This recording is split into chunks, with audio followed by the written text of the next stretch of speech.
चलो बच्चों, आज हम लोग कोलिजन का वीडियो नंबर 2 बना रहे हैं, दूसरा वीडियो बना रहे हैं। ये बहुत छोटा वीडियो है। इसमें हम देखेंगे कोलिजन इन 2 डायमेंशन। क्या पढ़ेंगे हम लोग? कोलिजन इन 2 डायमेंशन। चलो लिख देता हूँ, कोलिजन इन 2 डायमेंशंस।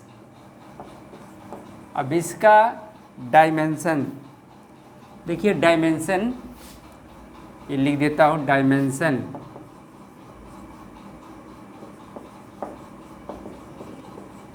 तो चलिए, कोलिजन इन 2 डायमेंशन क्या हुआ?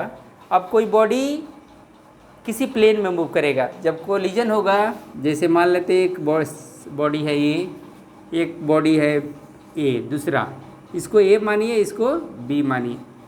अब क्या है ना, दोनों एक ही लाइन ऑफ एक्शन में नहीं है। अब ये क्या है ना, थोड़ा सा ऊपर से आता है। जैसे कैरम आप खेलते हैं ना, कैरम में क्या होता है ना, हमेशा एक स्ट्राइकर जब किसी कैरम कॉइन से टकराता है तो ज़रूरी नहीं है सीधा स्ट्रेट भागेगा। अब जब किसी एंगल पर टकराएगा तो डिफरेंट डायरेक्शन में किसी प्लेन में मूव करेगा। तो वही स्थिति समझ लीजिए। जब मान लेते हैं ये कैरम स्टिकर है, एक कैरम कॉइन है, ये आया तो यहाँ पर टकराया, तो यहाँ से टकराएगा तो ए वाला भागेगा इधर और ए वाला भागेगा इधर। अब देखते हो ये किस एंगल पर मारेंगे, किधर ले जाना है। वो जो कैरम के खिलाड़ी होते हैं ना, कैरम को खिलाड़ी सारे नॉलेज रखते हैं। ये इसको मारना है तो किस एंगल पर मारेंगे, ये किस कॉर्नर पर जाके वो पी जाएगा, किस कॉर्नर में जाके वो घुस जाएगा। तो उसी तरह से वो मारते हैं। मान लीजिए इसको आया E1 वेलोसिटी से और यहाँ से टकराया, इसको थोड़ा मिडिल से ऊपर टकराया, तो देखिएगा ए वाला भागेगा इधर, ए वाला भागेगा इधर, यानी ए है तो ए भाग गया इधर और बी भागा इधर। ठीक है। अब क्या है ना, एक छोटा इसी साइज का बनाता हूँ, बी के साइज का। अब क्या है ना, बी भाग गया इधर। अब यहाँ से इसको सीधा बढ़ाएंगे तो ये एंगल होगा θ2 और ऊपर वाला होगा θ1। इसका वेलोसिटी को v1 तो इसकी वेलोसिटी को v2 मान लिया। अब क्या है ना, ए वाला चला जाएगा v1 वेलोसिटी से इस साइड और ए बी वाला यहाँ जो रेस्ट में था वो यहाँ चला जाएगा। तो u2 क्या है? ये बॉडी की वेलोसिटी, इसका मास m1 है, इसकी मास m2 है, इसका वेलोसिटी u2 माने इनिशियल वेलोसिटी, और ये v1 final after collision velocity है। तो आपको आप ऑलरेडी जानते हो जो कंजर्वेशन ऑफ मोमेंटम हर तरह का कोलिजन में कंजर्व रहता है। टोटल मोमेंटम कंजर्व रहता है, किसी तरह का कोलिजन हो, चाहे इलास्टिक कोलिजन हो चाहे इन इलास्टिक कोलिजन हो। और देखिए, 2 बातों के ध्यान रखना है। ये PI बराबर PF, ये पहले से भी जानते हो। Momentum, total momentum before collision को इनिशियल मान लिया, total momentum after collision final momentum एक कांस्टेंट रहता है। तो वो बात तो यहाँ लगेगा ही, लेकिन क्या है ना, इसको मैं y दे देता हूँ, y, ये y डैश। अब क्या है, और यदि इलास्टिक कोलिजन है तो काइनेटिक एनर्जी जो इनिशियल होगा वो काइनेटिक एनर्जी फाइनल, फाइनल का मतलब ये आफ्टर कोलिजन, फाइनल मतलब आफ्टर कोलिजन, आई मतलब बिफोर कोलिजन। और ये 2 बातें हमेशा लागू होगी। और क्या है, यदि ये इलास्टिक कोलिजन है, परफेक्टली इलास्टिक मान लीजिए, कोई कैसा है, परफेक्टली इलास्टिक, परफेक्टली इलास्टिक है, तो क्या होगा, कौन कौन सा कंडीशन लागू होगा? कैसा है, तो परफेक्टली इलास्टिक है, तो ये तो बात लागू होगा ही। ई का वैल्यू हमारा 1 होगा। 1 कहने का मतलब हुआ जो v2 माइनस v1 बराबर E1 माइनस U2, ये वैल्यू 1 होगा। Relative velocity of approach separation, relative velocity of separation और रिलेटिव वेलोसिटी ऑफ अप्रोच का वैल्यू 1 आएगा। कब? जब ये परफेक्टली इलास्टिक कोलिजन होगा। और ये जो वैल्यू परफेक्टली इन इलास्टिक होगा तो क्या आएगा, इन इलास्टिक होगा तो क्या होगा आपको ए ई का वैल्यू 0 होगा, यानी V2 माइनस V1 0 हो जाएगा। इसका मतलब क्या हुआ, जब V2 माइनस V1 क्या होगा 0 होगा। कब 0 होगा, यानी V1 और V2 दोनों का वेलोसिटी सेम होगा। इसका मतलब V2 बराबर V1 बराबर V, यानी दोनों एक ही वेलोसिटी से मूव करेगा आफ्टर कोलिजन, तो ये परफेक्टली इन इलास्टिक कोलिजन का कंडीशन हो गया। अब चलिए हमारा जो क्वेश्चन है परफेक्टली कोलिजन इन 2 डायमेंशन, लेकिन हम बात करेंगे परफेक्टली इलास्टिक की। इलास्टिक कोलिजन हम देख रहे हैं। अब यहाँ पर क्या क्या बात होगी, पहले देखेंगे total momentum before collision. Total momentum before collision, तो जानते हो जो बी वेलोसिटी, बी जो ऑब्जेक्ट है वो तो रेस्ट में है, तो उसको कोलिजन के पहले कोई मोमेंटम नहीं होगा, सिर्फ मोमेंटम होगा तो ये ऑब्जेक्ट के चलते। तो ये हो गया m1 u1, m2 u2 लिखेंगे तो u2 क्या है 0 है, u2 क्या है 0 है, तो आपका टोटल मोमेंटम क्या हो जाएगा m1 u1 हो गया कोई। तो total momentum before collision, momentum A P I A x भी लिख देता हूँ क्योंकि एक्स एक्सिस की तरफ है। अब क्या है ना, momentum initial along x axis, इसका वैल्यू मतलब हो गया। अब क्या है ना, अब इसका ये वेलोसिटी v1 है, तो इधर एक्स एक्सिस के एलॉन्ग कंपोनेंट क्या होगा, ये वेलोसिटी होगा v1 cos थीटा। ये v1 के लिए, v2 के लिए क्या हो जाएगा v2 cos थीटा।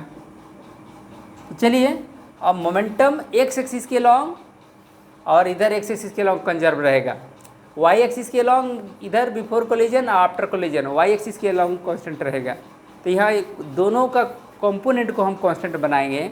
अब क्या है ना, P फाइनल एलॉन्ग एक्स क्या होगा, ये हो गया m1, इसका वेलोसिटी क्या है v1 cos theta x axis के लॉन्ग, और m2 v2 cos थीटा, ये हो गया इसको इक्वेशन। अब क्या है ना, बाई कंजर्वेशन ऑफ मोमेंटम, क्या जानते हो बाई कंजर्वेशन ऑफ मोमेंटम, आपको क्या मालूम है, कंजर्वेशन ऑफ मोमेंटम आपको मालूम है। थोड़ा इंक डालना पड़ेगा, तो इंक डाल लेते हैं, तब तक कि आगे बढ़ते हैं, इंक डालते हैं पहले। अब क्या है ना, two by conservation of momentum, by principle of conservation of momentum ये बोल सकते हो। अब क्या है ना, ये एक्स एक्सिस के लॉन्ग का कंपेयर करेंगे, तो हमारे पास इधर तो भरा हुआ है जगह, तो इधर लिख देता हूँ। तो आपको मालूम है पी आई एक्स बराबर पी एफ एक्स, इसका मतलब हुआ total momentum before collision along x axis, total momentum after collision along x axis दोनों बराबर होगा। तो इसको बराबर करते हैं, तो एक्स एक्सिस के एलॉन्ग ए है m1 u1 बराबर क्या होगा m1 v1 cos थीटा 1, ये थीटा 1 है, थीटा 1 है, थीटा 2 है, और यहाँ पर क्या लिखाएगा m2 v2 cos थीटा 2, ये इक्वेशन 1 बन गया। अब आगे चलते हैं, y एक्सिस के लॉन्ग क्या हो रहा है, y एक्सिस के लॉन्ग क्या हो रहा है, इसको थोड़ा मिटा देता हूँ। अब y एक्सिस के लॉन्ग देखता हूँ ये क्या होता है। अब देखिए इसमें तो y एक्सिस के लॉन्ग कोई मोमेंटम है ही नहीं, ये तो x एक्सिस के लॉन्ग जा रहा है। m2 तो हमारा रेस्ट है, उसकी वेलोसिटी 0 है, तो y एक्सिस के लॉन्ग उसका मोमेंटम कुछ होगा नहीं। तो total momentum before collision P I along y क्या होगा 0। अब आफ्टर कोलिजन क्या होगा, इसका कंपोनेंट हो जाएगा v1 sine theta, v1 sign theta 1, इधर का क्या हो जाएगा v2 साइन थीटा 2। अब पी एफ वाई जब लिखेंगे तो क्या होगा, मास रहेगा ये m1, इधर की तरफ क्या होगा m1 v1 साइन थीटा 1, और क्या होगा m2 v2 साइन थीटा 2, लेकिन ये दोनों बराबर रखना है, तो इसका वैल्यू क्या होगा? 0। By principle of conservation of momentum, principle of conservation of momentum short में लिख दिया। तो क्या होगा? ये जितना भी हो ये दोनों बराबर होगा, पी आई वाई बराबर पी एफ वाई। इससे क्या निकला?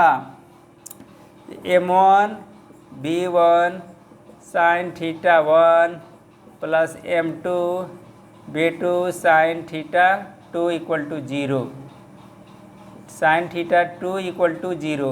ये इक्वेशन हो गया 2। अब क्या है? अब काइनेटिक एनर्जी, क्योंकि ये परफेक्टली इलास्टिक कोलिजन है तो काइनेटिक एनर्जी क्या रहेगा? कंजर्व रहेगा। तो आगे चलता हूँ, काइनेटिक एनर्जी को दिखाता हूँ, ये कंजर्व रहेगा। तो इधर का चीज़ को मिटाता हूँ, हटाता हूँ और इधर लिखूँगा ताकि हमारा हर इक्वेशन दिखे। ठीक है। अब काइनेटिक एनर्जी तो स्केलर क्वांटिटी है, उसमें डायरेक्शन से कोई लेना देना नहीं है। तो बिफोर कोलिजन क्या होगा? काइनेटिक एनर्जी बिफोर कोलिजन आई क्या होगा? 1/2 M1 U1 का square. Kinetic energy final after collision क्या होगा? M1 भी का वेलोसिटी है, M2 का भी वेलोसिटी है, तो इसको लिखेंगे 1/2 M1 V1 का स्क्वायर प्लस 1/2 M2 V2 का square by principle of conservation of momentum. क्योंकि ये इलास्टिक कोलिजन है, परफेक्टली इलास्टिक कोलिजन है, तो काइनेटिक एनर्जी कंजर्व रहेगा। बिफोर कोलिजन आफ्टर कोलिजन बराबर रहना है। तो बिफोर कोलिजन लिखा 1/2 M1 U1 square 1/2 M1 V1 का स्क्वायर 1/2 M2 V2 का स्क्वायर। ये इक्वेशन नंबर 3। अब देखिए इसमें कितने वेरिएबल है, हमारे पास कितने इक्वेशन है। हमको अननोन क्वांटिटी क्या आएगा? अननोन क्वांटिटी आपको पास है। देखते हैं क्या क्या क्वांटिटीज आपको पास है। V1 थीटा 1 थीटा 2 V2 आपके पास क्या है? V1 है, थीटा 1 है, थीटा 2 है और V2 है। लेकिन हमारे पास इक्वेशन कितने हैं? तो इक्वेशन 1 कहाँ है भैया? ए, इक्वेशन 2, इक्वेशन 3। तो 3 गो वेरिएबल का सॉल्यूशन निकाल सकते हैं जब हमारा 3 इक्वेशन रहता है। लेकिन 4 गो वेरिएबल है, 4 गो पैरामीटर है जिसका हम वैल्यू हम नहीं जानते हैं। 4 गो वेरिएबल का वैल्यू हमको मालूम नहीं है, लेकिन हमारे पास इक्वेशन कितना है? 3। तो संभव नहीं है। तो इस तरह का क्वेश्चन को सॉल्व करने के लिए कोई ना कोई कॉन्स्टेंट चाहिए, शर्त चाहिए, ताकि इसमें से एक का वैल्यू हमको पहले ही से मालूम हो। अब ये थीटा 1 का वैल्यू यदि दिया जाए 45, तो हमारा इसमें वैल्यू कितना हो जाएगा? 1 2 3। तब हम इसको सॉल्व कर सकते हैं। या थीटा 2 का वैल्यू दिया रहे या V1 का वैल्यू दिया रहे तो हम क्वेश्चन को बना सकते हैं, सॉल्व कर सकते हैं। अदरवाइज ये क्वेश्चन सॉल्व नहीं है। तो अननोन क्या है? 4 इक्वेशन है 1 2 3। That is not possible to calculate solve this problem to find all variable. All variable को निकालना संभव नहीं है। तो क्या करना होगा? एक कांस्टेंट लगा लेंगे जिससे थीटा 1 या थीटा 2 हमको नॉन हो जाए, तो हम चारों वेरिएबल का वैल्यू निकालना आसान हो जाएगा। तो चलो मैं समझता हूँ कि इसमें और कुछ समझने की बात नहीं है। बहुत छोटा वीडियो था, आपको बनाया। एक छोटा सा क्वेश्चन लेता हूँ, न्यूमेरिकल लेता हूँ, ताकि आपका ये जो कंसेप्ट है क्लियर हो जाए। चलो बच्चों, अब एक न्यूमेरिकल, लेकिन न्यूमेरिकल है परफेक्टली इन इलास्टिक का। अभी हम लोग थ्योरी पढ़े इन परफेक्टली इलास्टिक कोलिजन के लिए, लेकिन ये थ्योरी है परफेक्टली इन इलास्टिक के लिए, कोई दिक्कत नहीं है। लेकिन ये 2 डायमेंशन का क्वेश्चन है। तो क्वेश्चन को देखते हैं और समझते हैं। ये body of mass 5 kg moves along the x axis. क्या है ना, एक बॉडी है, पहला बॉडी जिसका मास क्या है? M1 है 5 kg। अब मूव कर रहा है किधर? एक्स एक्सिस के लॉन्ग विथ वेलोसिटी इसका u1 दिया हुआ है कितना 2 मीटर पर सेकेंड। ठीक है, a second body of mass 10 kg moves along the Y axis. अब क्या है, एक सेकेंड बॉडी है यहाँ पर, इसे टकराने के बाद वो किधर मूव कर रहा है, वाई एक्सिस के along. A second body of mass 10 kg moves along the Y axis of velocity. अब ये सेकेंड बॉडी है वो इधर जाने लगा, ये बॉडी बी किस वेलोसिटी से, तो यहाँ v2 v1 मान लेता हूँ √3 metre per second, √3 metre per second से वाई एक्सिस के लॉन्ग जाने लगा। अब क्या है, फिर से देखते हैं, a body of mass 5 kg moves along the x axis with a velocity of 2 metre per second. A second body of mass 10 kg moves along the Y axis of the velocity √3 metre per second. They collide at the origin, origin पर collide किया है। ठीक है, and stick together, और क्या हो गया है, वो एक दूसरे में चिपक गया है। Calculate the final velocity of the combined mass. अब क्वेश्चन को थोड़ा सा देख लेता हूँ, क्वेश्चन में कोई गड़बड़ तो नहीं है।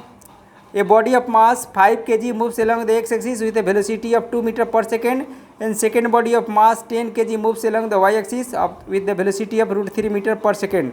दे collide at the origin and stick together.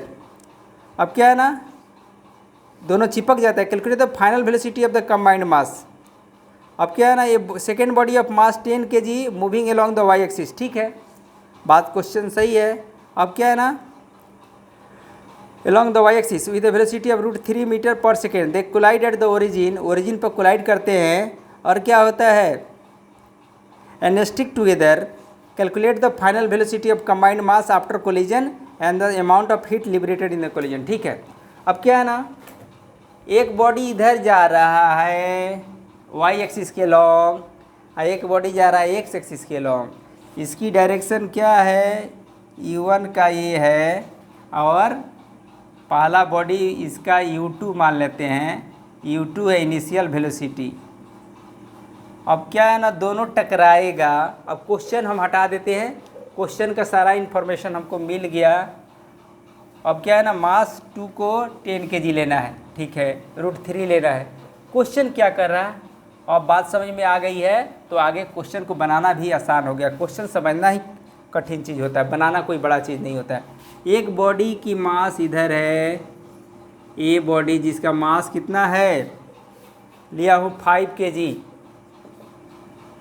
और एक बॉडी इधर, ये बॉडी तो इधर जा रहा है, इसका u1 इधर है, और एक बॉडी जा रहा है किधर, वाई एक्सिस के लॉन्ग। इसका वेलोसिटी कितनी, इसका मास कितना है m2 का, m1 मानिए, m2 ले लीजिए, 10 kg है। ये जा रहा है √3 मीटर पर सेकेंड से वाई एक्सिस के लॉन्ग। ठीक है, अब क्या है ना, जब टकराएगा तो एक इधर जा रहा है, एक इधर जा रहा है, तो रिजल्टेंट वेलोसिटी कहीं इधर होगा, इधर होगा। ठीक है, लेकिन ये दोनों एक ही साथ जा रहा है, तो दोनों मास कंबाइंड हो गया। इसकी वेलोसिटी को vf मान लिया, क्या मान लिया, vf। कितना एंगल ले लिया, थीटा ले लिया। अब क्या है, अब हम आगे क्वेश्चन को बढ़ते हैं। अब क्या है ना, देखते हैं टोटल मोमेंटम बिफोर कोलिजन। ये मास कितना हो जाएगा, m1 और m2, ये किस वेलोसिटी से जाएंगे, vf फाइनल वेलोसिटी से जाएंगे, क्योंकि दोनों मिलके एक वेलोसिटी से जा रहा है, दोनों एक दूसरे से चिपक गया है, एक दूसरे में जुट गया है, और तब ऐसे जा रहा है। यहाँ पर कितना एंगल मान लिया, θ1, थीटा मान लिया। अब आगे बढ़ता हूँ, और क्वेश्चन को सॉल्व करना है हमको। जो vf क्या निकलना है, अमाउंट ऑफ हीट लिबरेटेड। पहले फाइनल वेलोसिटी vf कितना होगा, और एनर्जी लॉस जो होगा वही ना हीट प्रोड्यूस होगा, तो हमको vf निकालना है जो क्या होगा, और काइनेटिक एनर्जी जो शुरू में है माइनस काइनेटिक एनर्जी जो फाइनल में है, वही होगा हीट लिबरेटेड, हीट के रूप में आएगा। तो हमारे को क्वेश्चन vf निकालना है। तो चलिए अब पहले principle of momentum, conservation of momentum लगाता हूँ। तो ए का मोमेंटम क्या है, along x axis p1 pix, ई मैंने इनिशियल बिफोर कोलिजन क्या होगा, m1 मैंने m1 e1। ठीक है, और m2u2 लिखूँगा, लिख देता हूँ, लेकिन एक्स एक्सिस के लॉन्ग ये कोई वेलोसिटी नहीं रखता। u2 क्या है, m1 तो रहेगा 5 kg, u1 रहेगा 10, m2 तो रहेगा लेकिन u2 0 होगा। एक्स एक्सिस के लॉन्ग कहते हैं, क्योंकि b तो y एक्सिस के लॉन्ग जा रहा है ना, तो एक्स एक्सिस के लॉन्ग उसका वेलोसिटी 0 होगा। तो हमारा आ गया a pix कितना हो गया, 10। अब चलेंगे p a क्या होगा, p आपको एफ एक्स कितना होगा, तो इसमें क्या आएगा आपको m1 प्लस m2, ये क्या आ जाएगा वी एफ कॉस थीटा, क्या आएगा वी एफ कॉस थीटा। अब आगे बढ़ता हूँ वाई एक्सिस के लॉन्ग, वाई एक्सिस के लॉन्ग क्या होगा, p1y ये 0 है, क्योंकि ये तो ये मास ये तो एक्स एक्सिस के लॉन्ग जा रहा है, वाई एक्सिस के लॉन्ग तो जा नहीं रहा है, तो वाई एक्सिस के लॉन्ग उसका मोमेंटम क्या होगा, 0 होगा। और ये वाला सॉरी ये तो जा रहा है ना m1y1, ये m1 u1 y लिख देता हूँ, m2 u2y जब लिखूँगा तो m1 ये तो m1 तो कुछ रहेगा, लेकिन u1 y क्या होगा, 0 होगा। y एक्सिस के लॉन्ग मास m1 का मोमेंटम क्या होगा, 0 होगा। m2 का क्या होगा, 10 kg है, √3 होगा, ठीक है ना, तो ये 10√3 हो गया। अब आगे की बात करता हूँ। अब दोनों मोमेंटम को मैं एक्स एक्सिस वाला को यहाँ कंपेयर करता हूँ। एक्स एक्सिस के लॉन्ग क्या है, ये 5, 10, 15, 10 बराबर आपको आ गया, 10 बराबर क्या आ गया, ये 10√3, और ठीक है पी एफ वाई लिख लेता हूँ, पी एफ वाई भी लिख लेता हूँ। अब ये वाला जब हमारा एक्स एक्सिस के लॉन्ग ये थीटा है, तो इधर लिखेंगे आपको m1 plus m2 V F Y sine theta, क्योंकि ये साइन थीटा का एक्सिस होता है, इधर क्या हो जाएगा वी एफ साइन थीटा। तो चलिए पी एफ वाई के लिए क्या होगा, m1 plus m2 V F sine theta, ठीक है। ये कितना हो जाएगा, ये 5 kg या 10 kg, 5 या 10 कितना हो गया, तो 15 डायरेक्ट लिख देता हूँ, 15 वी एफ लिख देता हूँ, साइन थीटा लिख देता हूँ। अब क्या है ना, अब कंपेयर करता हूँ, ये एक्स एक्सिस के लॉन्ग मोमेंटम क्या है, वाई एक्सिस के लॉन्ग मोमेंटम क्या है, यहाँ लिखना पड़ेगा। अब क्या है ना, एक्स एक्सिस के लॉन्ग टोटल मोमेंटम क्या है, 10 है, और वाई एक्सिस एक्स एक्सिस के लॉन्ग बिफोर कोलिजन 10 है, आई एक्स एक्सिस के लॉन्ग आफ्टर कोलिजन क्या है, तो ये 5 है, ये 10, 15, और वी एफ कॉस थीटा। और वाई एक्सिस के लॉन्ग क्या है, तो 10√3, इधर क्या आएगा वाई एक्सिस के long 15 V F sine theta, 15 V F sine theta.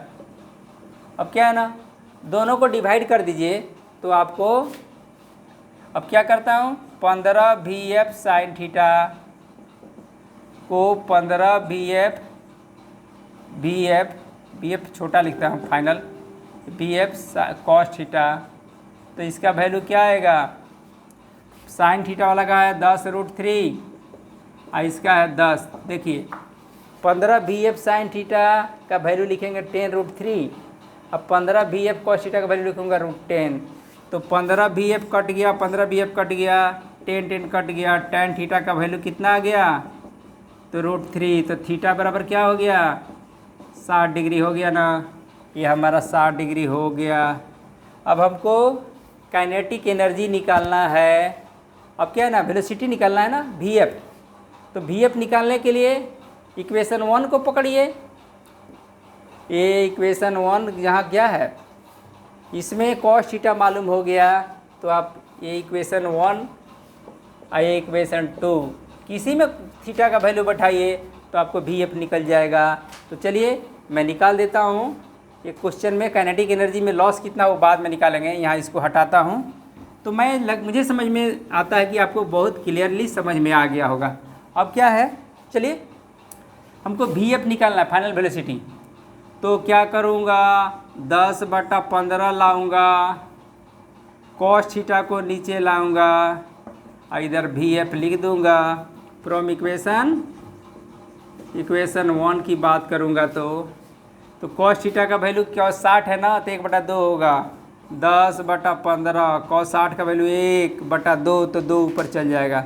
ये वी एफ आ गया। कितना आएगा, काटिए, 5 दूना 10 और 5 तिहाई 15, कितना हो गया भैया, वी एफ हो गया 4/3 मीटर पर सेकेंड। कोई दिक्कत नहीं, कोई दिक्कत नहीं, बहुत आसानी से निकल गया।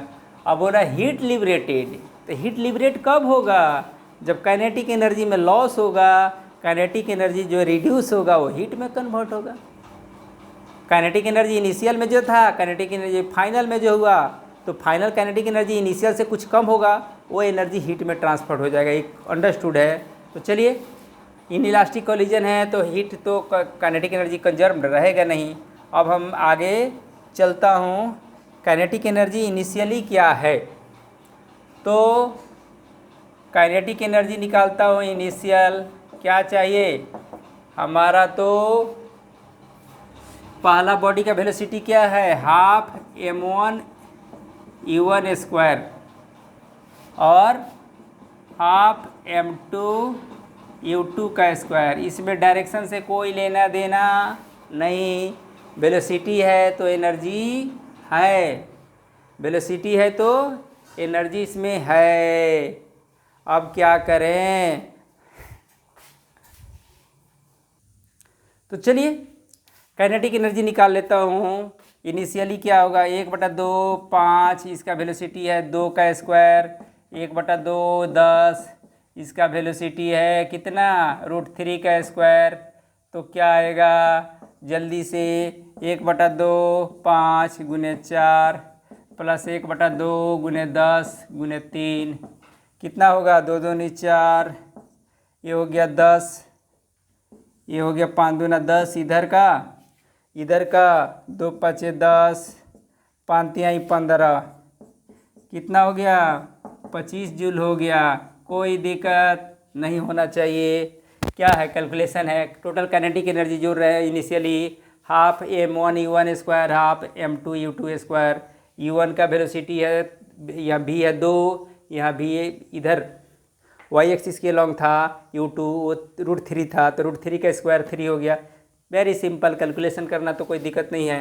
अब टोटल मोमेंटम आफ्टर कोलिजन, तो क्या है ना, वो तो बहुत आसान है, क्या कि उसमें हमको डायरेक्शन से लेना है देना नहीं है। कि काइनेटिक एनर्जी फाइनल क्या होगा, 1/2 m1 + m2 vf स्क्वायर, क्योंकि दोनों बॉडी कंबाइंड होके मूव कर रहा है, दोनों एक साथ जुड़ गया, वेलोसिटी से जुड़ रहा है, तो दोनों मास तो एक जुड़ जाएगा, दोनों का वेलोसिटी कॉमन हो गया, तो ये होगा।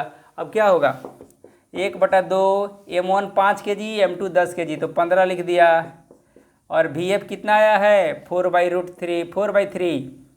vf कितना आया है, 4/3, तो 2 बार लिख देता हूँ क्योंकि स्क्वायर है, 4/3। अरे भैया 4/3 ये जूल हो गया, काटना है, आंसर निकालना है। 2 दूनी 4, क्या आएगा, 3 5 15, ये क्या हुआ, 5 दूना 10, 10/3 जूल, 10/3 जूल। कहीं गलती तो नहीं हो रहा है, 5 kg 10 kg, क्या हो गया, 15 kg, 15 kg। अब vf का वैल्यू कितना है, 4/3, 4/3, तो क्या होगा, 1 मिनट, ये 3 5 15, 2 दूनी 4, तो 2 चौका 8, 8 5 40/3 होगा। यहाँ तो गलती हो रहा था। अब क्या है ना, लॉस इन एनर्जी, तो निकालेंगे के ई इनिशियल माइनस के ई फाइनल, यही हीट में कन्वर्ट होगा। तो चलिए 25 में से 40/3 घटाइए, तो क्या आएगा, तो 75 हो जाएगा, 40 रहेगा बटा 3 रहेगा। ये कितना हो गया? 40 और 35 ना, 40 और 30 70 होता है, तो 35 बटा 3 जूल हो गया। इसको करेंगे तो क्या हुआ? बढ़ते हैं 36 11 3 33, 11.2/3 जूल। एक बार देख लीजिए कोई गलती तो नहीं हुआ। यहाँ पर हाफ एम बी स्क्वायर ठीक है, हाफ एम √3 का स्क्वायर 3 है, 2 दूनी 4, 2 5 10, 2 5 10, 15 25 जूल तो सही है। यहाँ पर M1 M2 मिल के 15 हो गया। BF कितना आया था? 4/3 आया था ना, 4/3 आया था। तो देख लेते हैं यहाँ पर cos 3 का वैल्यू कितना होता है? 1/2। तो यहाँ BF निकालना है ना, तो देख लेता है BF का वैल्यू 4/3